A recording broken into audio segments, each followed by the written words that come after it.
Hi, everyone, and welcome to Connect to Create. I'm Kathy Ondas, and it is Thursday, the 23rd of February, 2023.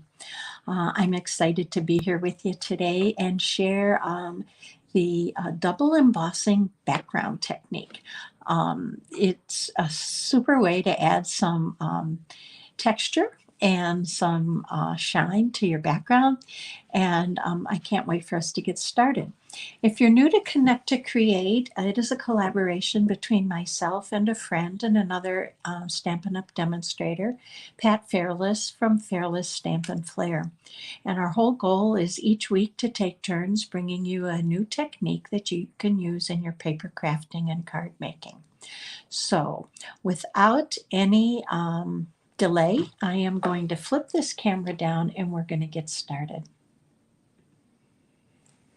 Okay, this is truly a very easy technique. All you need to have is a Versamark ink pad, a piece of colored cardstock, and I have Highland Heather, and this is cut by 3 3/4 by 5. You're going to cut it to the size that you want for your background. You need some clear embossing powder, and you need an embossing folder. Now, I am going to use one of the embossing folders that's called the Basics 3D embossing folders. And this is available, this is one of the new online exclusives that'll be available next Wednesday on March 1st. So for the demonstration, I'm going to use this one that I call looks like hash marks, and see if you can see that. And then for the 2 cards I'm going to show you when we're done, I'm going to have used the other embossing folders from this, I'm going to call it a bundle. So this one looks like florals or stars. Hopefully you can see that. And the other one is like bubbles. So you'll see those on the finished cards after this demonstration. So the first thing you want to do is you have your paper and you're going to open your Versamark ink and we're going to lay it down on this piece of paper. Now, I would suggest taking a piece of copy paper or something to lay under this, just because it can get kind of messy. And you don't want to get it all over your workspace. So I'm simply going to take and wipe my ink pad, the Versamark ink pad, along my colored cardstock, and I'm just dragging it along. Now you want to make sure that you get all of the edges. So I'm going to go back over it, and I'm going to kind of turn it so I can keep my workspace clean. It can get a little messy because, you know, Versamark ink is pretty sticky. So I try to keep my hands out of the way as much as possible and just kind of move this around. Now, I tried it by just patting the ink pad on my paper, and that worked too, but I felt like I got better coverage by dragging it. Okay, that's pretty good. So I'm going to move this off to the side. And now I want to get rid of this paper because I don't want my embossing powder to stick to that paper. And I'm going to bring in a second sheet of copy paper or scrap paper that you might have. And I'm just going to sprinkle, this is the clear embossing powder. I'm going to cover this whole piece of cardstock with this embossing powder. I'm just going to sprinkle it over it, which pretty much I'm using, just sprinkling the whole jar over it. And then I'm just going to pick it up by the edges and kind of make sure I have good coverage where my nail here. So now you can see this is completely covered with clear embossing powder. So I'm going to set it down without touching it, and let's get this powder back in the jar and out of the way, because we're going to use our heat tool to finish off this piece of background. All right, so I'm going to turn on the heat tool, And I'm just going to gently slide this over in the center so you can see it. I'm going to turn on the heat tool, and you're going to, on your heat tool, if you have a Stampin' Up! One, you have two settings. You have setting 1 and 2. 1 is to dry things like ink if you're doing something that you want things to dry a little quicker than usual. And 2 is to set your embossing powder. So I'm going to turn this on 2. It's going to be a little loud, so I apologize. And let that heat up for a minute. Now, I'm going to bring in, I just want to hold my paper down.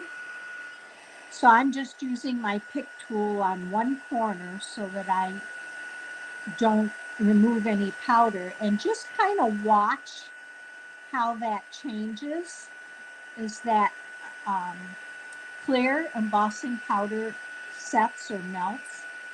I'm about 6 inches, 5-6 inches from the paper, and I'm just following it around to make sure I don't miss any spots.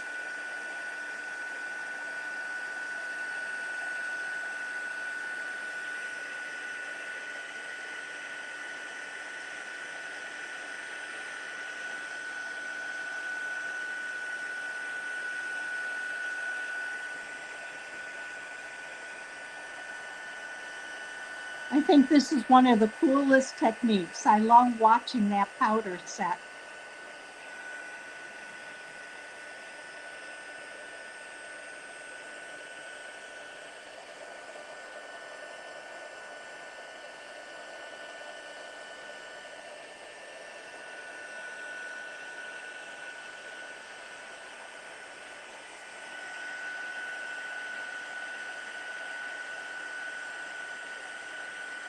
Now, I don't know if you can see, but right here, that's still light. It is not set.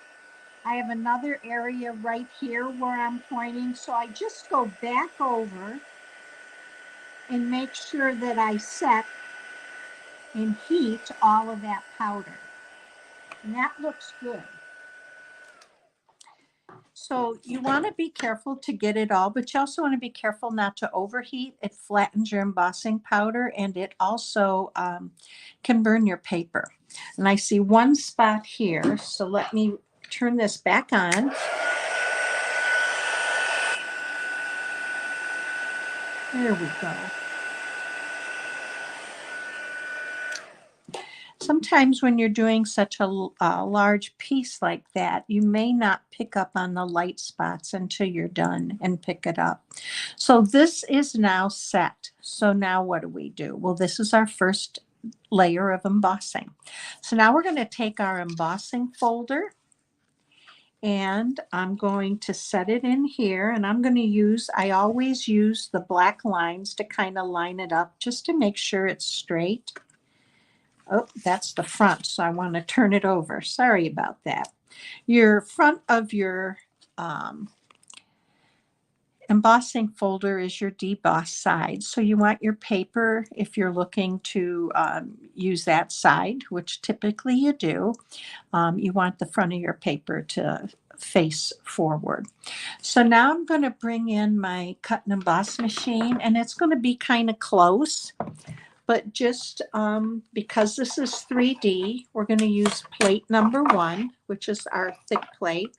I'm going to set this down, and then I'm going to cover it with plate number 4.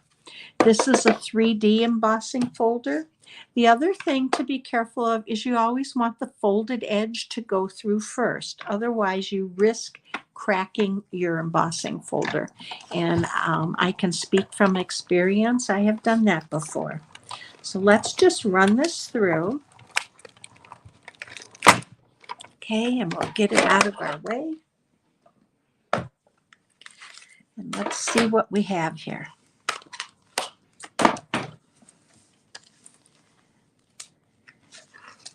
So here is your double embossed background.